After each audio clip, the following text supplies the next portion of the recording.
भुवनेश्वरवासी को आसंता 2024 नववर्षर शुभेच्छा और शुभकामना जनाऊँगी। समस्ते सुरक्षित रुहतु।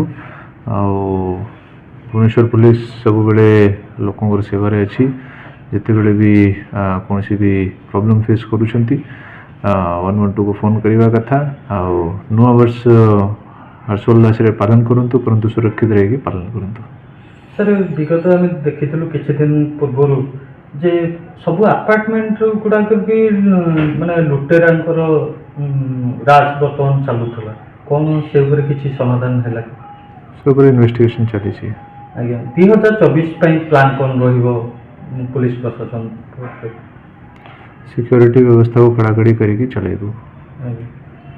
सर 2024 भी साधारण निर्वाचन राज्य भी निर्वाचन होगा से कौन प्रस्तुति सब प्रकार सुरक्षा व्यवस्था देखा जाउछि और हमर प्रस्तुति को हमें सब प्रिपरेशन आरंभ कर दीचु।